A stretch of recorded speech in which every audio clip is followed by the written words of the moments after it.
Olá e bem-vindos a mais um episódio de Índia e a Esquerda Global. Se você é novo no programa, por favor, clique no botão de inscrição. Considere também se tornar membro do canal no YouTube, apoiar como patrono ou fazer uma pequena doação pelo link na caixa de descrição. Sem mais demora, quero dar as boas-vindas aos nossos convidados desta noite, o professor Prabhat Patnaik e Vijay Prashad. O professor Patnaik é um dos principais economistas marxistas e intelectuais públicos da Índia. Ele é professor emérito do Centro de Estudos Econômicos e Planejamento da Universidade Jawaharlal Nehru e foi vice-presidente do Conselho Estadual de Planejamento de Kerala.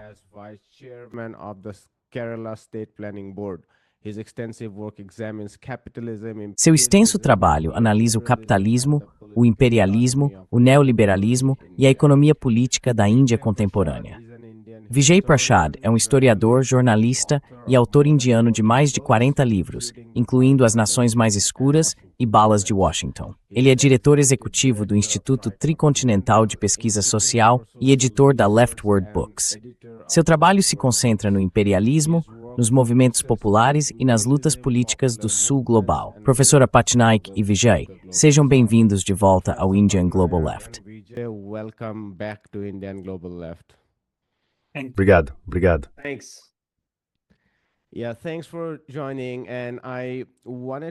Sim, obrigado por participar. Eu queria conversar sobre o surgimento do movimento do Partido Junta das Baratas na Índia, para nossos espectadores internacionais que talvez não estejam muito familiarizados com isso. Esse é um movimento recente de protesto, liderado principalmente pela juventude indiana, que conseguiu forçar a renúncia do ministro da Educação da Índia. Mas, obviamente, para além dessa aparência superficial, ele vai muito mais longe. E eu gostaria de entender com os dois o que vocês pensam sobre isso. Então, professor Patnaik, talvez possamos começar com o senhor. Como o senhor descreveria o surgimento do movimento do Partido Junta das Baratas na Índia?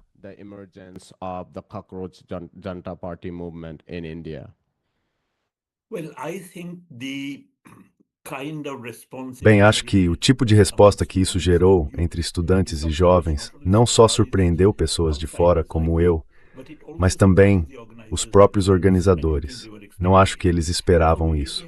Portanto, precisamos realmente olhar para os fatores por trás dessa reação, que é muito mais do que a capacidade de organização do Partido Janata Bharata ou algo assim. Acho que fundamentalmente foi, é claro, em torno do vazamento de provas, que tem sido um fenômeno muito recorrente na Índia nos últimos anos, e pelo qual o ministro da Educação foi responsabilizado. Mas acho que vai muito além disso, porque afinal de contas havia crianças muito jovens, meninas de 15 anos, sabe, participando.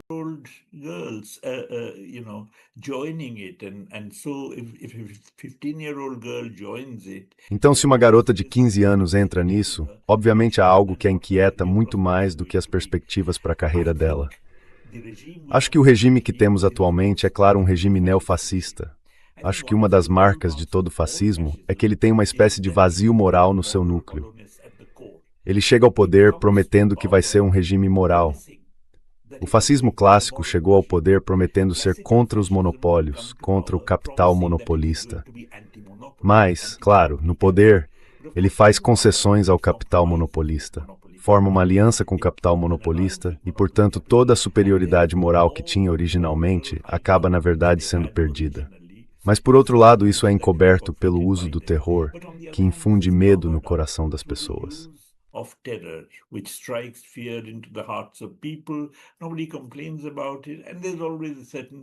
Ninguém reclama disso. E sempre existe um certo otimismo residual de que talvez, embora o regime em si não seja muito moral, a pessoa no centro do regime seja, ou algo desse tipo. Da mesma forma, acho que na Índia, o governo do BJP, que é completamente neofascista, acho que corresponde à definição clássica de neofascismo, quando chegou ao poder, chegou com a promessa de oferecer uma administração muito limpa. Modi tinha dito que não iria. O que basicamente significa, não vou aceitar nenhum tipo de propina, nem vou permitir que ninguém aceite propina. E por isso ele de fato conquistou uma posição moral elevada. E essa posição moral elevada foi algo para o qual o terreno já tinha sido preparado antes. por causa da mobilização de Anna Hazare que tinha acontecido.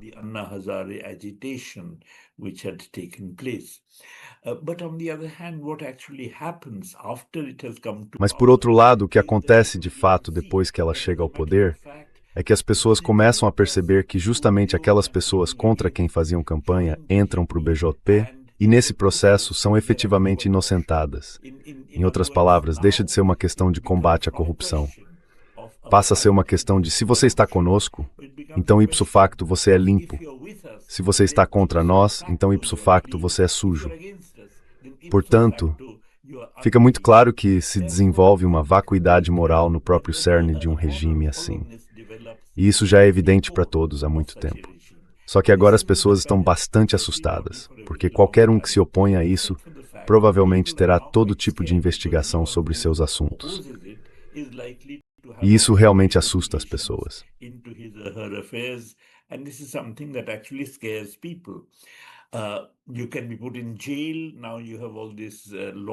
Você pode ser colocado na prisão. Agora existem todas essas leis pelas quais você pode ser preso por anos a fio, sem que sequer haja um julgamento. Então havia uma espécie de ressentimento reprimido, uma espécie de raiva contra o governo pela sua vacuidade moral. E isso acabou encontrando expressão porque, eu acho, o Congresso e o Partido Janata convocaram esse tipo de manifestação e agitação. Então acho que isso realmente vai muito além do vazamento das provas. Vai muito além da política, porque não é de fato um movimento político. Ainda ontem, eles deixaram muito claro que não têm intenção de transformar o movimento deles em um partido político.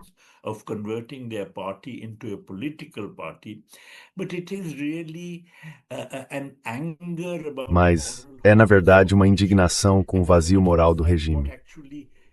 E, de fato, o que cristalizou essa indignação foi que, diante de todos os vazamentos de provas e coisas do tipo, ninguém foi responsabilizado.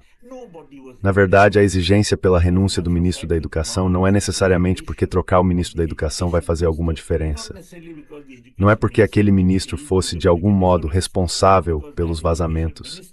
E quando ele saísse, o problema estaria resolvido. De jeito nenhum.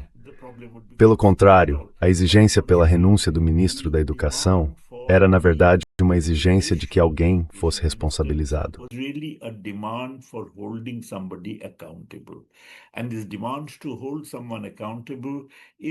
E essa exigência de responsabilizar alguém é, na verdade, um desejo de lutar contra o vazio moral que está no cerne do regime. E, claro, isso acontece no momento de crise econômica, em que há um enorme aumento do desemprego, entre os jovens com formação escolar. O próprio sistema educacional está sendo destruído porque está sendo tomado pela direita hindu, que realmente não distingue educação científica de ideologia. Ela destruiu, uma após a outra, todas as instituições de prestígio da Índia, das quais poderíamos ter nos orgulhado genuinamente. For which we could have been genuinely proud, it has tried to destroy the Jawaharlal Nehru. Tentou destruir a Universidade Jawaharlal Nehru, que era uma instituição de grande qualidade. Neste momento está empenhada em destruir o Instituto Estatístico Indiano, criado pelo professor P.C. Mahalanobis, que é um dos melhores institutos do mundo. Então é realmente algo que destrói a educação, porque tem medo de qualquer tipo de pensamento crítico independente. E por isso, simplesmente gostaria de encher a cabeça das pessoas com ideias hindus intolerantes. E, ao mesmo tempo, é incapaz de resolver os problemas da economia. É incapaz de garantir a geração de empregos suficientes.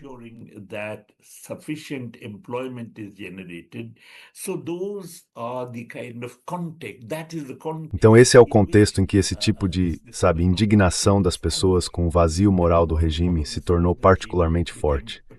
E quando o chamado foi feito e as pessoas começaram a ir, o medo foi quebrado.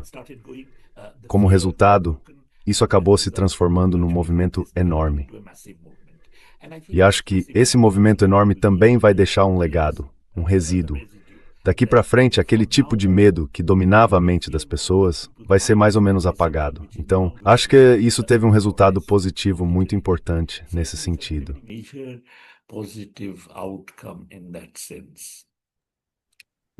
Vijay, sua resposta e sua declaração inicial sobre o surgimento do movimento.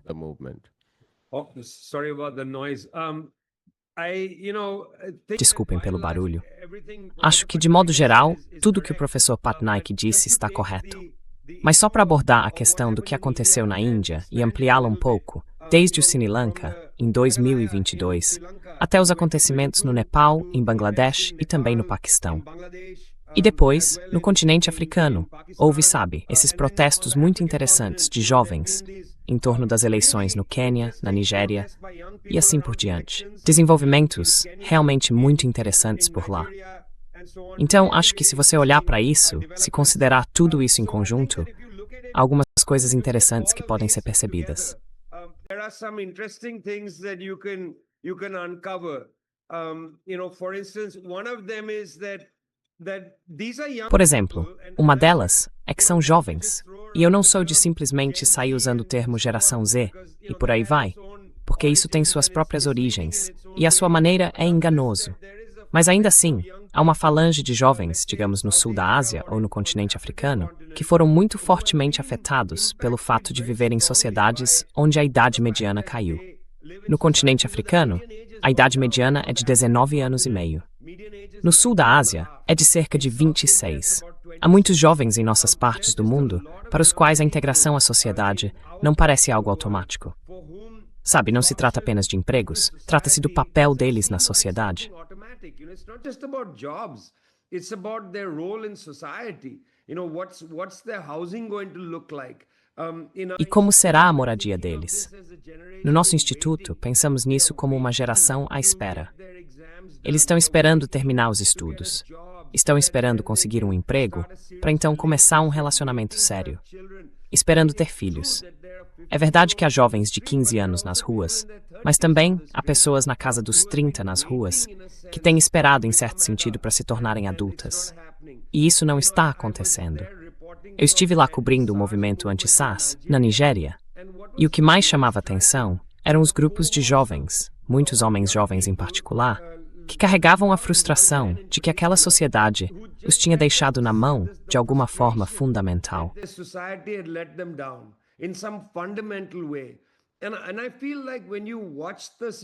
E eu sinto que quando você olha para a situação na Índia, os vazamentos de provas são um sinal de que as pessoas foram deixadas na mão. Sabe, as pessoas disseram, nós estudamos muito, temos muita importância às nossas provas, e é isso que vocês fazem. Há corrupção no sistema de exames. Vocês nos deixaram na mão. E então, mais de 90 estudantes cometem suicídio, sabe? Porque foram profundamente deixados na mão por pessoas em quem confiavam. Então sim, no caso indiano, é uma vacuidade moral, em especial do governo neofascista de Modi. Mas em outros países, você não precisa ter no poder um governo neofascista com essa vacuidade moral para se sentir deixado na mão. Você também se sente deixado na mão estruturalmente.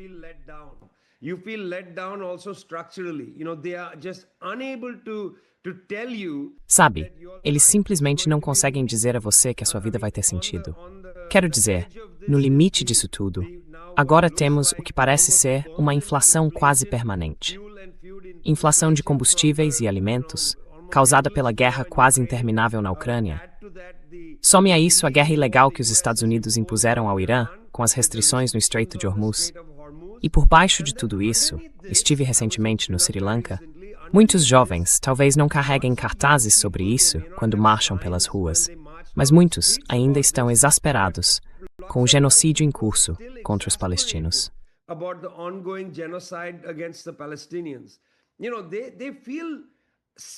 Sabe, eles se sentem profundamente decepcionados pela sociedade, por pessoas que deveriam estar no comando, que deveriam, sabe, cumprir algum tipo de padrão ético.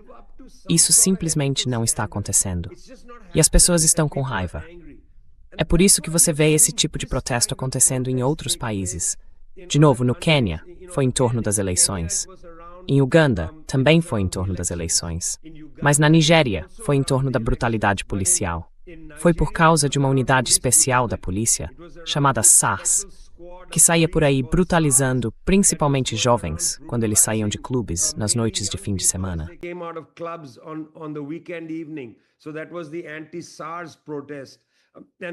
Então, aquele foi o protesto anti-SARS. E na Índia, foram os resultados dos exames. No Sri Lanka, foi uma série de coisas. Foi a situação econômica, mas também a falta de justiça para as famílias, como consequência da repressão aos tigres na fase final da guerra, pelo governo Rajapaksa. Mais uma vez, é uma série de questões que parecem estar em jogo. Há muitas questões em jogo, mas o que eu sinto que está muito no centro disso. E fico feliz que Prabhat tenha usado a expressão um vazio moral, uma ausência de substância, é que esta é uma luta ética. Não se trata apenas desta ou daquela questão. This is not just about this issue or that issue.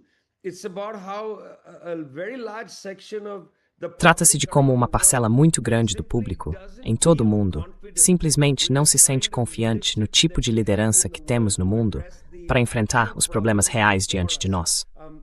Sabe, mais cedo, no Ocidente, os jovens foram às ruas por causa da questão climática. É possível traçar uma linha direta entre aqueles manifestantes pelo clima.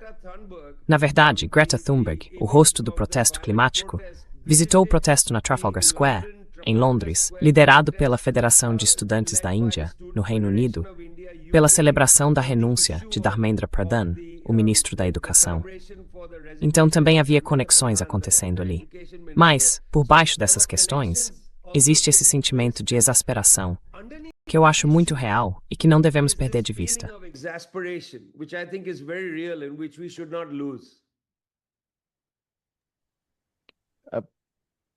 Professor Patnaik, you can respond to Vijay. Professor Patnaik, o senhor pode responder aos comentários do Vijay.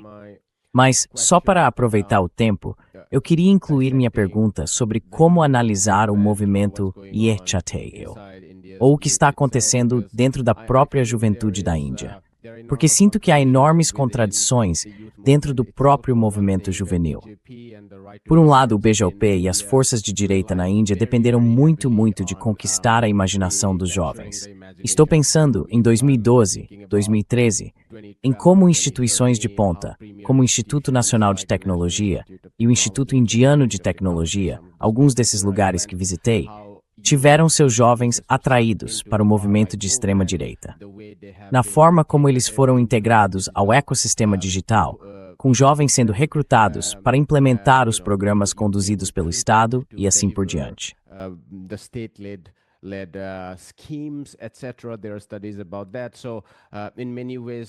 Há estudos sobre isso. Então, de muitas maneiras, o movimento de extrema-direita na Índia tem dependido fortemente do movimento juvenil. Por outro lado, há um enorme descontentamento em relação ao emprego. A Índia é apresentada como uma das grandes economias que mais crescem, enquanto o desemprego entre os jovens é muito alto. E também há enormes divisões no tipo de emprego que jovens de diferentes segmentos da sociedade conseguem, desde profissões como medicina e empregos em tecnologia da informação até trabalho manual nas cidades indianas. Então, se você puder nos falar um pouco sobre todas essas contradições que a juventude da Índia enfrenta e sobre como isso complica, ou o que revela, a relação entre o movimento de extrema-direita, ou o BJP e o Estado, e os jovens cidadãos.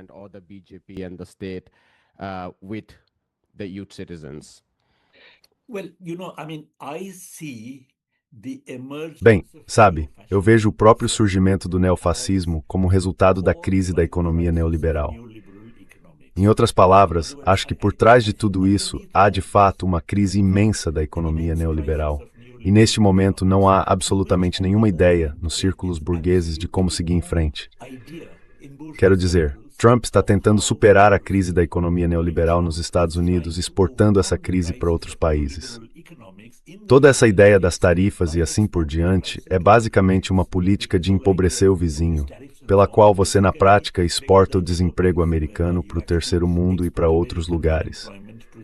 Isso não é uma solução para o sistema. O sistema está agora numa situação de crise muito grave. There is a very serious crisis.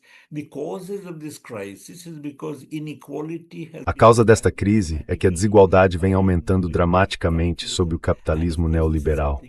E claro, isso basicamente dá origem a uma situação de superprodução. Não há demanda suficiente por bens, do ponto de vista das pessoas, porque as pessoas comuns não têm poder de compra suficiente. E por causa disso, há uma desaceleração da taxa de crescimento. Mesmo se considerarmos o período antes da pandemia, ou seja, a década de 2010 a 2019, foi a década que registrou a menor taxa de crescimento entre todas as décadas desde a Guerra Mundial de Lavras. Estamos realmente agora numa situação de crise e estagnação.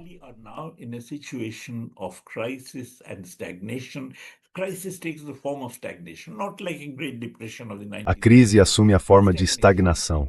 Não é como a Grande Depressão dos anos 1930, mas uma estagnação na economia mundial.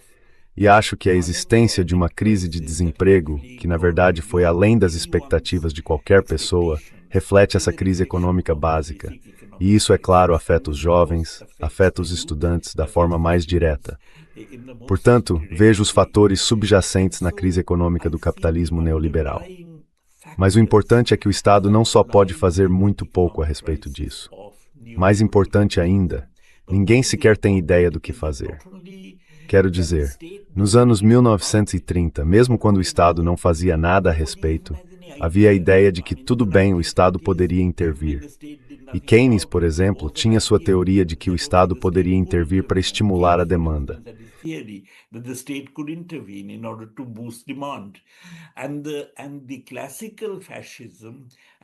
E o fascismo clássico, de fato, impulsionou a demanda ao gerar, enormes déficits fiscais para ampliar os gastos militares. E isso realmente criou empregos. Então, o fascismo clássico ofereceu algum tipo de resposta à Grande Depressão. De todo modo, a partir dos trabalhos de Keynes, houve muito debate sobre como o capitalismo poderia superar a crise por meio da intervenção do Estado. Agora, no capitalismo neoliberal, a intervenção estatal não pode funcionar, porque a intervenção, na forma de déficits fiscais, que foi basicamente o que aconteceu nos anos 1930, seria combatida pelo setor financeiro.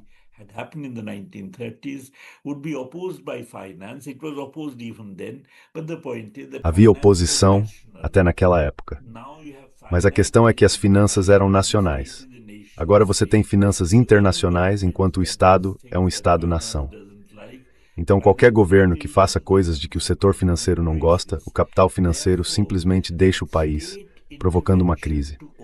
Portanto, a intervenção do Estado para superar a crise do desemprego está realmente fora de cogitação. Não há absolutamente nenhuma possibilidade. E as pessoas falam sobre inteligência artificial. Mas a inteligência artificial, mesmo que de fato possa gerar algum investimento e, portanto, criar alguma demanda e crescimento, na verdade vai afetar ainda mais o emprego. Então você tem uma situação em que o capitalismo neoliberal, e com ele, na minha opinião, o sistema capitalista como um todo, chegaram a uma espécie de beco sem saída.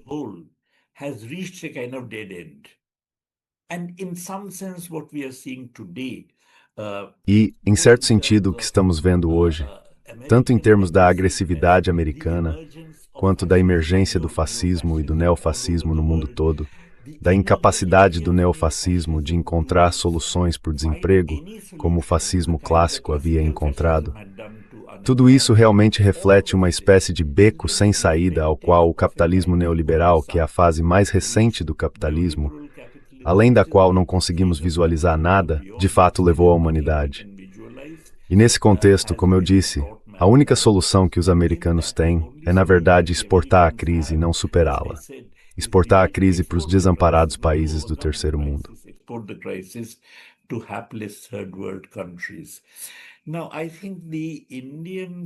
Agora, acho que a mobilização dos estudantes indianos precisa ser vista realmente nesse contexto. É claro que existe esse enorme problema do emprego, do desemprego. Mas, além disso, os neofascistas que chegaram ao poder, prometendo corrigir o sistema, dizendo, olhem, tudo que vocês estão vendo é por causa da corrupção praticada pelo governo do Congresso. Mas nós somos limpos, vamos consertar o sistema. A incapacidade deles de fazer isso e, por outro lado, o fato de estarem cada vez mais envolvidos em comportamentos antiéticos, em corrupção e assim por diante, é a gota d'água para os jovens e os estudantes. Então eu situaria o que estamos vendo, como eu estava dizendo, nessa vacuidade moral. we are seeing, as I was talking on the moral hollowness, all fascists have a moral, all fascist regimes have a moral hollowness. Todo fascismo tem uma vacuidade moral. Todo regime fascista tem uma vacuidade moral. Você levanta um ponto muito importante. Em 2013 e nos anos seguintes, eles tinham apelo. Esse apelo não existe mais, porque eles tiveram mais de 10 anos no poder, mas não conseguiram resolver um único problema da economia e assim por diante. Então eu gostaria de situar isso não apenas em algum fracasso de MOD, nem apenas em algum fracasso do governo do BJP ou do neofascismo, mas num fracasso que reflete o fato de que, na minha visão, o capitalismo neoliberal, e com ele o capitalismo em geral, realmente chegou a uma espécie de beco sem saída.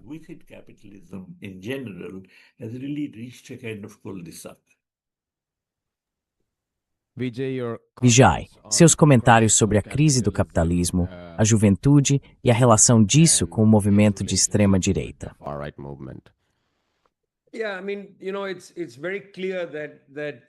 Sim, quer dizer, é muito claro que não há resposta dos governos burgueses, inclusive daqueles que não são neofascistas, para a crise. O leque de instrumentos que eles têm à disposição é extremamente limitado. E quaisquer que sejam as ferramentas que tenham, por qualquer razão, eles não estão dispostos a usá-las. Vejamos o caso do Reino Unido. É um caso realmente interessante.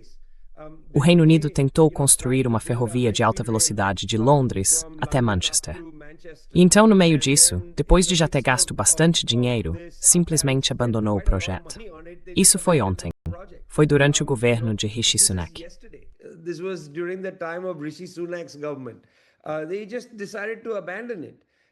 Eles simplesmente decidiram abandonar isso. E agora você tem um primeiro-ministro que vem daquela parte do mundo, e isso não voltou para a pauta. Trem de alta velocidade no Reino Unido não voltou para a pauta. Saiu da pauta. É só um exemplo da incapacidade de alguns desses governos de fazer qualquer coisa. Mas eu não quero deixar a gente com uma situação completamente sem esperança, porque veja o caso do Zimbábue. Nos últimos anos, o Zimbábue fez algo realmente interessante. O Zimbábue é um grande produtor de lítio. Pois bem, o governo decidiu, assim como o governo da Indonésia decidiu. Aliás, esses não são governos progressistas.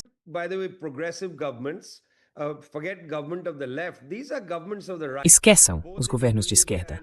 São governos de direita, tanto na Indonésia quanto no Zimbábue. O governo decidiu, não queremos mais exportar lítio sem processamento. Então vamos exigir que o lítio seja processado dentro do Zimbábue. E isso significa que vamos ter de adotar algum tipo de política industrial. Vamos ter de receber investimentos, seja de empresas que fazem parte da cadeia de suprimentos e que agora te virem investir no Zimbábue, contratar pessoas no Zimbábue. Então o governo aprovou uma lei e disse, proibimos a exportação de lítio sem processamento. Bem, em poucos anos não foi tão complicado assim.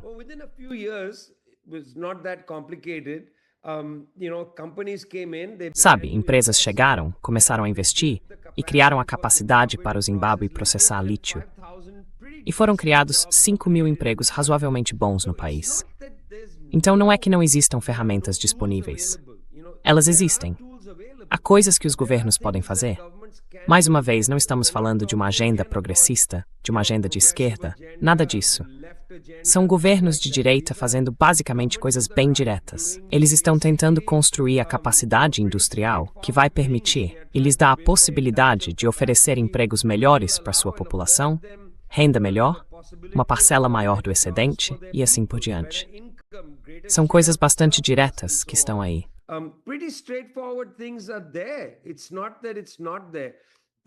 Não é que isso não exista. Mas sabe, parte disso tem a ver com o fato de que muitos desses países estão com seus cérebros capturados. Em outras palavras, o cérebro do país está sentado no Fundo Monetário Internacional. As próprias capacidades deles não são levadas a sério. Veja a Índia. Prabhat mencionou o ataque ao Instituto de Estatística, mas de forma extraordinária, a Índia desmantelou a Comissão de Planejamento e criou o Niti Aayog. Um país sem uma comissão de planejamento é um país que começou na prática a se lobotomizar. Quer dizer, você não precisa de uma comissão de planejamento.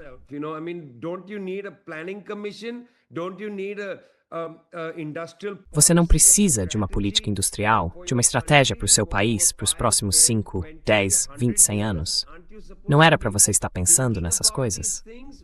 Bom, qual é o sentido de pensar quando você terceirizou o pensamento para o Fundo Monetário Internacional e o Banco Mundial? Qual é o sentido de pensar? Deixe que eles pensem por você. Na Tricontinental, chamamos isso de captura cerebral. Existe, de fato, uma sensação de captura cerebral.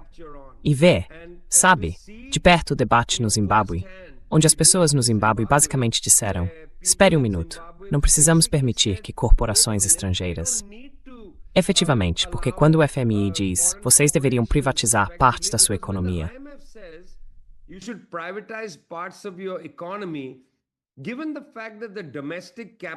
Considerando que a classe capitalista nacional é tão fraca, a privatização basicamente significa entregar tudo a corporações multinacionais.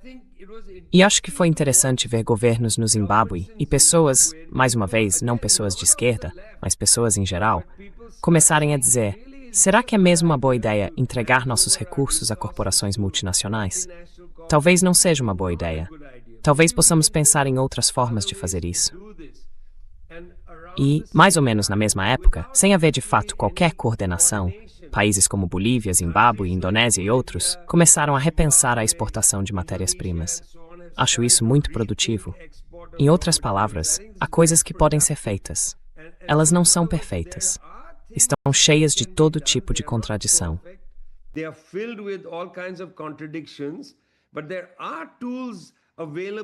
Mas há ferramentas disponíveis para os governos que poderiam abrir um caminho para dar esperança aos jovens, para trazer os jovens para o processo político. Por exemplo, para o debate.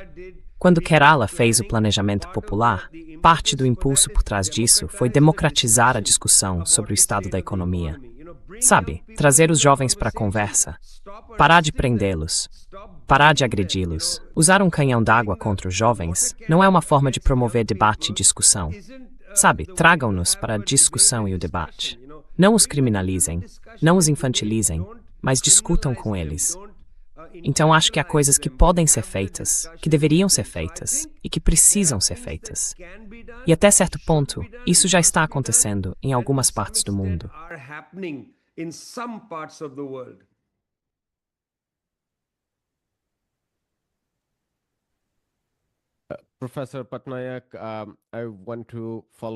Professor Prabhat Patnaik, quero dar continuidade perguntando um pouco sobre suas reflexões a respeito da natureza de classe do movimento juvenil da Índia, e também sobre como integrar esse movimento, ou pelo menos seu segmento radical, a outros movimentos desse tipo.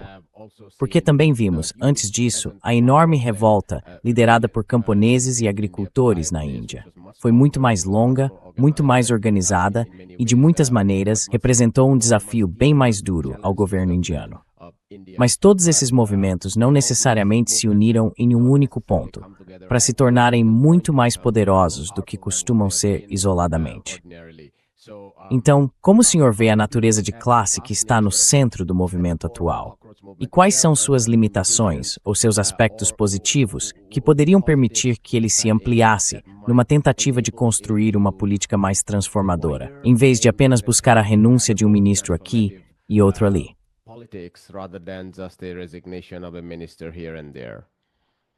Exactly. Let me put it this way. Exatamente. Vou colocar desta forma. Vejamos a questão do desemprego que os jovens estão levantando. Eu acho perfeitamente possível resolver o problema do desemprego, que, na minha opinião, é resultado, como mencionei, da crise do capitalismo neoliberal. Um grande número de vagas universitárias, digamos, vagas de docência, permanece sem preenchimento na Índia, porque o governo não tem recursos fiscais. Ora, como um governo pode não ter recursos fiscais quando tem o poder de tributar? Ele não usa esse poder de tributação porque, se usasse, haveria uma saída de capital financeiro e ocorreria uma crise financeira. Portanto, os governos ficam limitados a fazer o que o capital financeiro globalizado ou internacional quer que eles façam.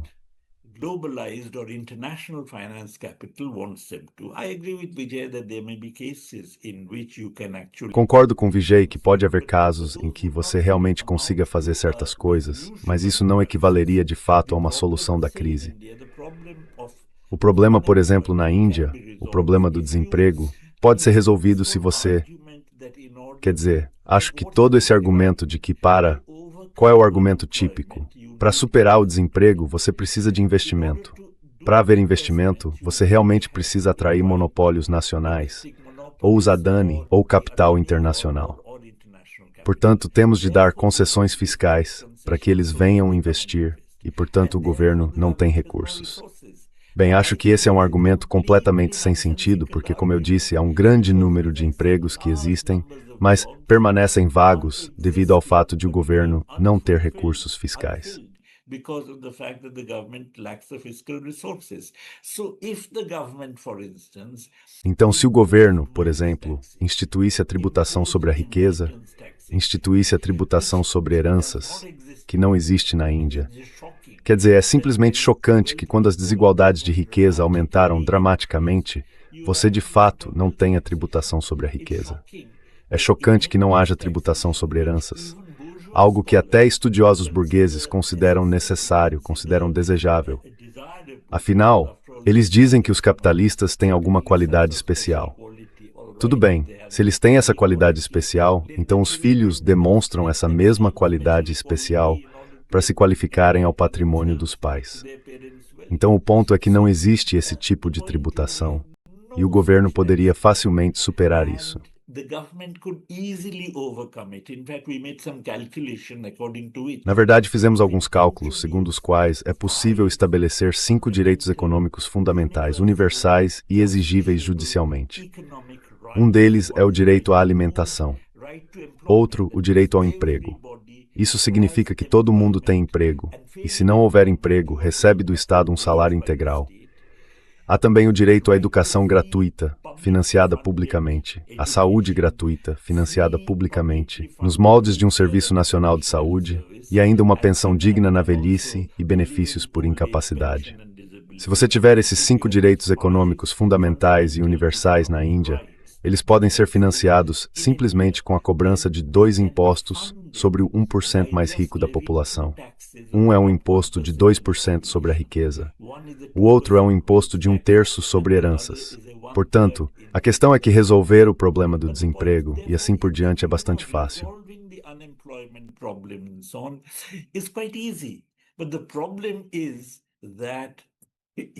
Mas o problema é que para fazer isso, você tem que superar a oposição do capital financeiro internacional. Para isso é preciso realmente ir além do capitalismo neoliberal. E ir além do capitalismo neoliberal levaria por etapas a um estado de bem-estar social.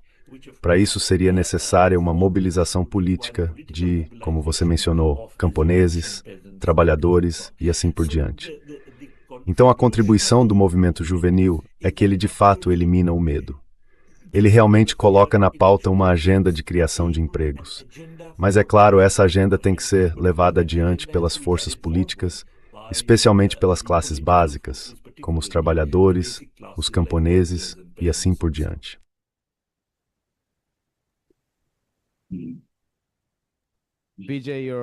Vijay, seu comentário.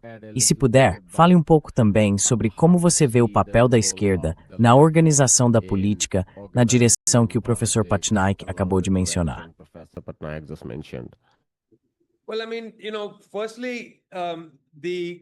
Bem, quero dizer, em primeiro lugar, o Partido Janata do Congresso não é algo externo à esquerda. Porque, nesse protesto específico, vários estudantes de sindicatos de esquerda, a AISF, a Federação Estudantil da Índia e outros, estiveram bem no centro dele. E acho isso importante. Mas há também essas questões de reforma educacional.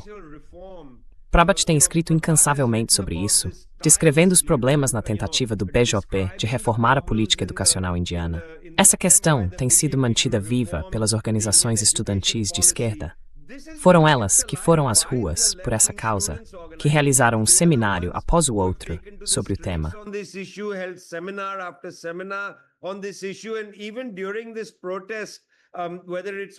E mesmo durante este protesto, seja Aishi Ghosh ou Neha, sabe, esses jovens, em sua maioria mulheres jovens, vêm falando sobre as limitações da política educacional e sobre a relação dela com o que os estudantes estão levantando durante as greves de fome, os protestos e assim por diante.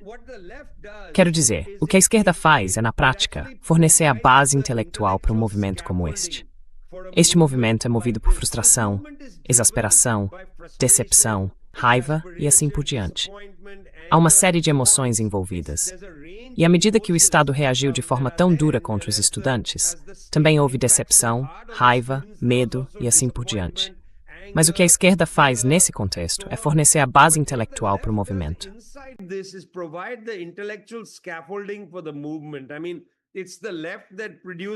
Quero dizer, foi a esquerda que apresentou alguns dos melhores argumentos sobre o que estava acontecendo. Isso não foi apenas, como Prabhat estava dizendo, um protesto por causa dos vazamentos das provas. Aliás, depois o governo indiano usou a Força Aérea Indiana para transportar as provas do exame de medicina, como se isso fosse resolver o problema. Essa não é a questão aqui. Sim, isso é algo enganoso.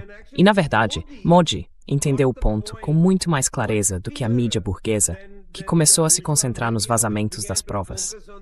E a resposta muito estranha de Modi foi que ele basicamente veio falar com os jovens estudantes como se fossem crianças, dizendo: "Eu perdoo vocês pela linguagem inadequada", e assim por diante. Como se ele fosse o redentor, vindo mais uma vez oferecer uma espécie de superioridade moral, dizendo: certo, vocês estão nos acusando de imoralidade, mas vocês é que são imorais. Então eu perdoo vocês.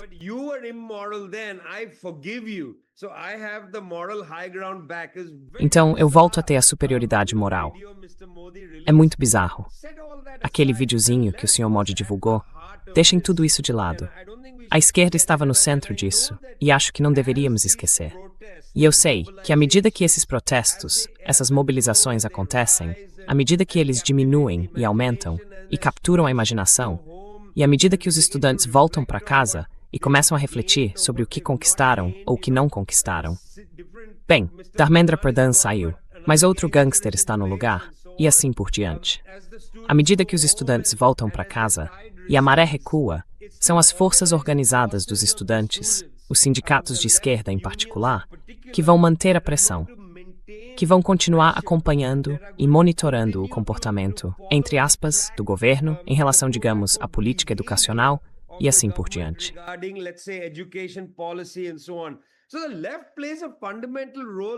Então a esquerda desempenha um papel fundamental nesse sentido. Muito mais amplo do que isso, e acho que você já mencionou e falou sobre isso, é a necessidade de criar, aos poucos, conexões muito mais densas. Quando houve o movimento dos agricultores, eu me lembro bem de ver organizações estudantis indo aos pontos de mobilização dos agricultores e aos acampamentos deles, para participar, demonstrar solidariedade, mas também para segurar as barricadas junto com os agricultores. Esse nível de solidariedade se constrói dessa forma. Suspeito que se isso tivesse durado mais tempo, talvez tivéssemos visto uma mobilização de agricultores vindo se juntar aos estudantes. Houve sindicatos que vieram e deram apoio, a All India Kisan Sabha deu apoio, e assim por diante. Mas talvez tivéssemos visto algo maior.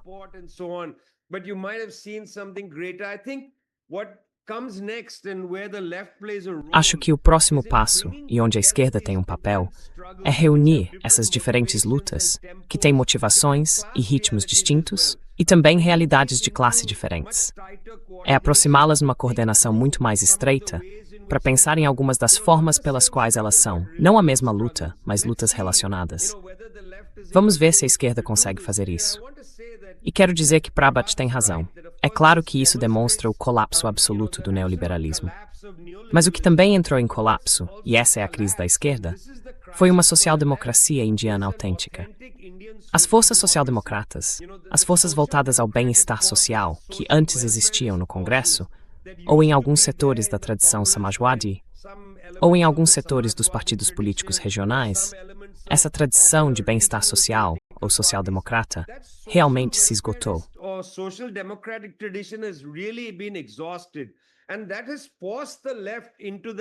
E isso empurrou a esquerda para esse canal, para essa faixa, em que a esquerda é quem tem de lutar por, sabe, salários agrícolas e coisas assim.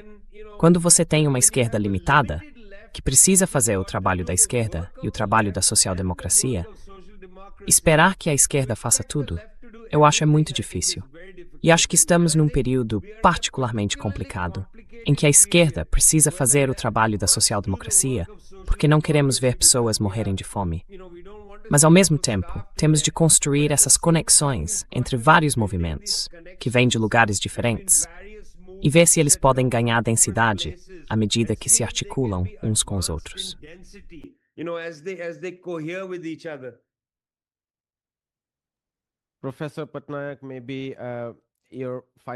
Professor Patnaik, talvez seus comentários finais sobre o que o Vijay acabou de expor tão bem. E, basicamente, os desafios são, além de, como ele disse, defender o estado de bem-estar social, na medida em que ele existia antes na Índia e agora está sob ataque, o que mais a esquerda poderia fazer? Também queria ouvir suas reflexões sobre a ascensão da internet e como isso pode complicar as formas de organização para partidos que tradicionalmente dependem de sindicatos e de Kisan Sabhas, organizações de agricultores e assim por diante, que são espaços realmente físicos. Ir até lá, percorrer os bairros, conversar sobre questões como salários, a próxima safra, o seguro da colheita ou subsídios para sementes e fertilizantes. Quero dizer, são questões a partir das quais a esquerda geralmente amplia sua atuação política. Mas agora temos esse espaço virtual da internet, maior que a vida. E sabe, o papel desempenhado pela sátira, pelos memes e pelos insultos.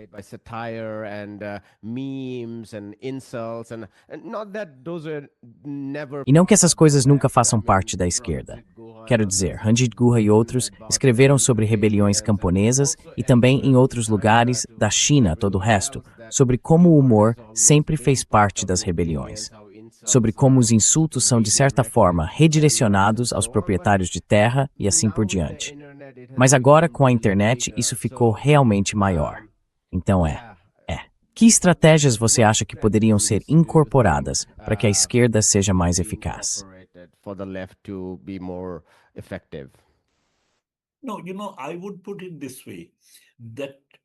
Não, veja, eu colocaria da seguinte forma.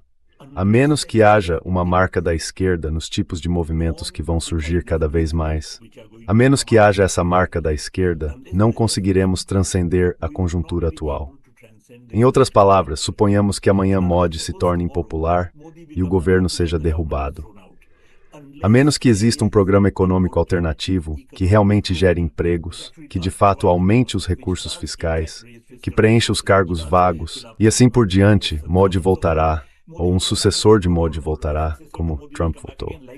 Então a questão é que dê tal o neofascismo.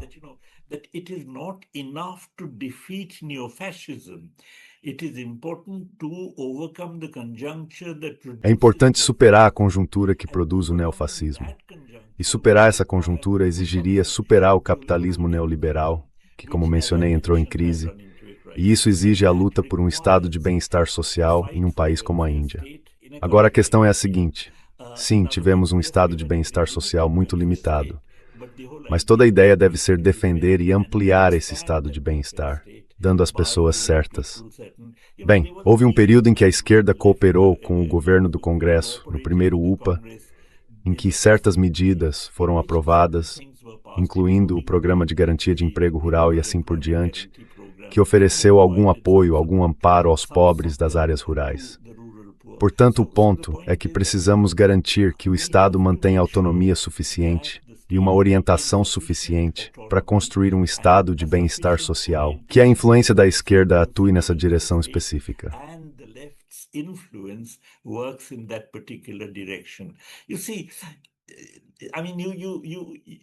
Veja, quero dizer, hoje não dá para distinguir entre uma esquerda socialista e uma esquerda defensora do estado de bem-estar social. Eu acredito que o caminho para o socialismo passa justamente pela luta por um estado de bem-estar social. Em outras palavras, é assim que num país enorme como a Índia, você pode realmente mudar as atitudes das pessoas à medida que elas percebem que esse estado de bem-estar social produziria contradições com o capitalismo existente. E, portanto, teríamos de superar essas contradições, o que exigiria avançar mais na direção do socialismo. Então o ponto é que se a esquerda não conseguir fazer o que deveria estar fazendo hoje, ficamos presos nessa situação sem saída. Em outras palavras, o ativismo da esquerda não é algo que está simplesmente aí. Ele é essencial para superar a conjuntura existente.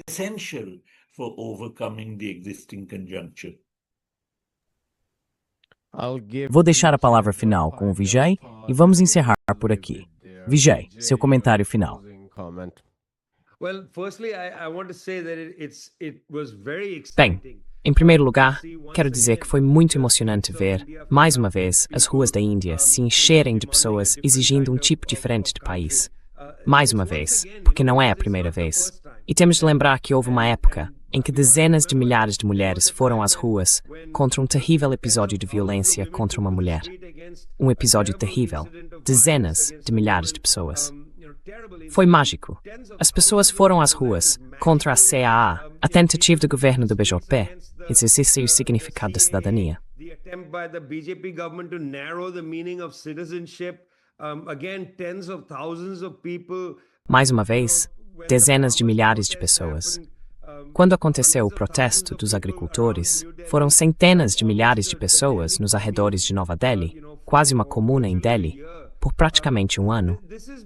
Isso se tornou algo muito importante para registrarmos. Em certo sentido, diferentes grupos sociais, diferentes classes, estão se mobilizando em momentos distintos para sair às ruas, em números muito grandes, contra um governo que já não é meramente um governo. Ele se consolidou como um poder de Estado quase completo, depois de estar lá há mais de uma década.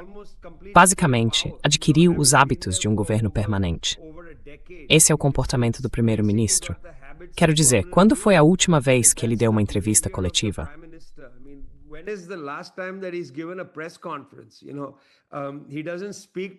Sabe, ele não fala com a imprensa.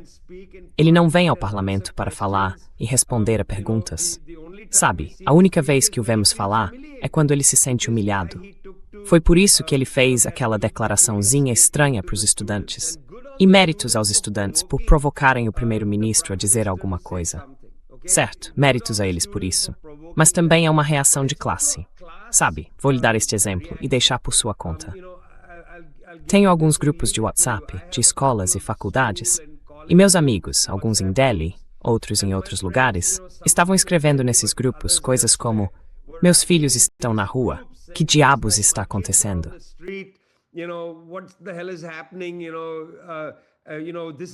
Sabe, isso tem que acabar. Ou então, sinto muito pelas crianças, elas estudaram tanto, o exame. Opiniões muito divergentes, opiniões muito confusas de pessoas que eu conhecia da escola e da faculdade. Opiniões muito confusas, mas uma grande preocupação com a direção que o país está tomando. E, em certo sentido, acho que Modi e Amit Shah perceberam que isso estava tendo impacto sobre a classe média baixa e assim por diante. E foi por isso que ele divulgou aquele vídeo. Mas é preciso juntar tudo isso. Há apenas uma série de protestos. Sabe, para citar alguém que dificilmente se esperaria citar, V.S. Naipaul, há 1 milhão de motins na Índia. E a questão é que eles ainda não se uniram.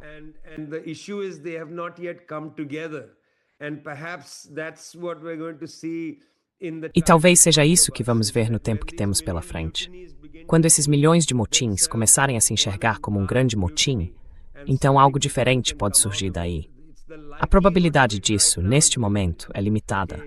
Certo, é limitada. As coletivas de imprensa de Rahul Gandhi não são exatamente muito tranquilizadoras. A probabilidade é limitada. Mas sabe, coisas muito improváveis acontecem no Sri Lanka. Quando ocorreu a Aragalaya, em 2022, ninguém imaginava que o JVP chegaria ao poder com um mandato maciço, por meio da NPP, a frente política ou eleitoral que eles têm.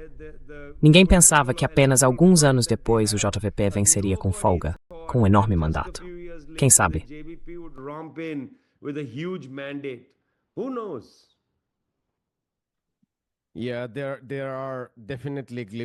Sim, certamente há vislumbres de esperança, mesmo que as chances sejam limitadas.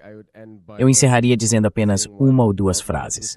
Em 2016, eu trabalhava em Calcutá como parte de organizações de esquerda, e era o auge da chegada do BJP ao poder e da consolidação de seu regime autoritário. Isso era algo muito novo, em muitos sentidos na Índia, em partes do país que não eram a Índia ou Gujarat. E claro, em Calcutá, o partido que governava naquele momento era anticomunista, anti-esquerda. Quer dizer, essa é a base sobre a qual eles se sustentam. E nós estávamos muito deprimidos, de tantas formas. E por coincidência, também era o auge do movimento Bernie Sanders.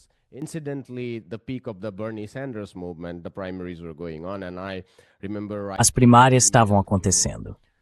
E eu me lembro de escrever um e-mail para alguém da esquerda americana, dizendo que naquele momento era relativamente mais fácil fazer parte da esquerda nos Estados Unidos do que na Índia, por causa das condições que temos agora.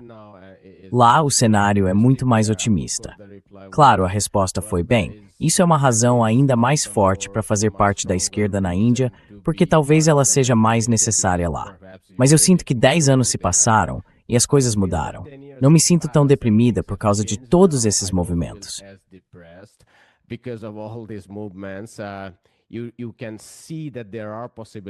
Dá para ver que existem possibilidades de mudança. E claro, depois de 2020, a política americana tomou um rumo em que a esquerda se fragmentou de muitas formas, na mídia e assim por diante. Mas a situação meio que se inverteu, se é que não se inverteu completamente. Na Índia, vemos sinais de esperança por mudança. Claro, não podemos ser otimistas demais. Talvez o professor Patnaik queira dizer alguma coisa e vamos encerrar por aqui. Certo? Tudo bem. E muito obrigado aos dois por esta conversa maravilhosa. Foi um privilégio e uma honra recebê-los. Muito obrigado, Mel. Muito obrigado. Thanks. Tchau, Prabhat. Tchau. Bye. Se cuide. Hi, my name is Ayushman. Olá, meu nome é Mudyar Jyotishman. Eu, junto com Jyotishman, criamos esta plataforma. Nos últimos 2 anos, tentamos produzir conteúdo para a esquerda e para as forças progressistas. Até agora, entrevistamos economistas, historiadores, comentaristas políticos e ativistas. Se você gostou do nosso conteúdo até aqui e quer que a gente construa um acervo para a esquerda, tenho 2 pedidos para você. Por favor, considere fazer uma doação para essa causa. O link está na descrição abaixo. E se você não puder fazer isso, não fique triste. Você sempre pode curtir nossos vídeos e compartilhá-los com seus companheiros. Por fim, não se esqueça de clicar no botão de inscrição. Don't forget to hit the subscribe button.